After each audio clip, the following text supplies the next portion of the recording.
Close Sports Pulse. USA Today sports experts give us their pick on who will win the AFC Championship, the Patriots or the Jaguars. USA Today Sports. Jacksonville, Fla.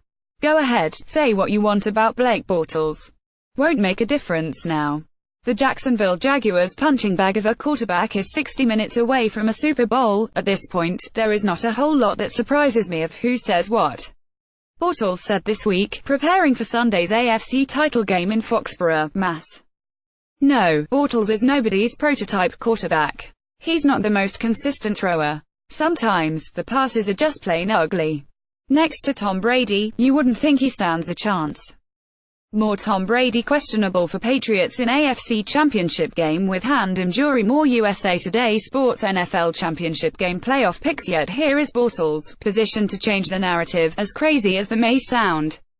The narrative. There's a Twitter account, @bortlesfacts, that puts quite the spin on matters related to the Jaguars quarterback. With nearly 80,000 followers, the account was developed by a Jaguars fan living near Albany, NYA. Sampling. Blake Bortles went undefeated this season against the Chiefs, Panthers and Dolphins. Tom Brady lost to all three. No, the Jaguars didn't play Kansas City, Carolina and Miami. I have not seen it, Bortles said of the social media site. I have heard some of them. I think some are pretty funny. Another fact: Blake Bortles is undefeated in 194 countries. Hey, he must be living right.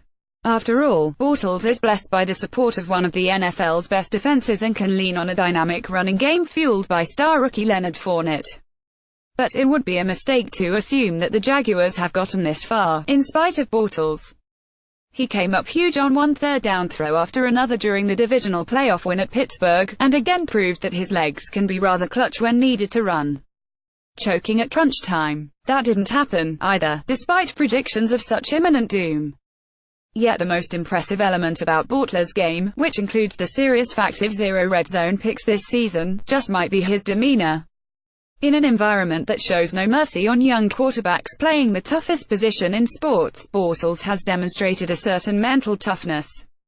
Through struggle and criticism, Bortles has remained upbeat.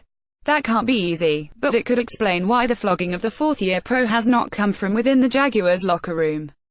He's undoubtedly earned some respect for his manner of handling the noise, with teammates quick to come to his defense. We've just got each other's backs, linebacker Miles Jack told reporters this week. Nobody gets left behind. At the end of the day, we're all a team. We're all in this together.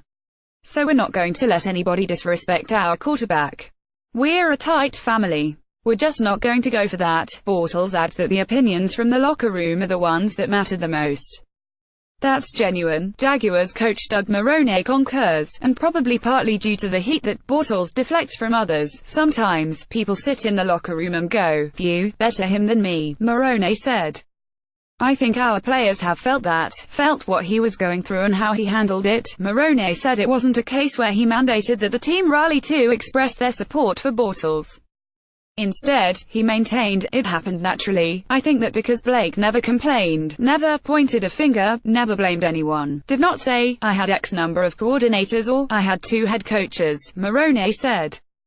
He did not go through their laundry list of things that you can go through to explain why maybe you are not performing as well as you should.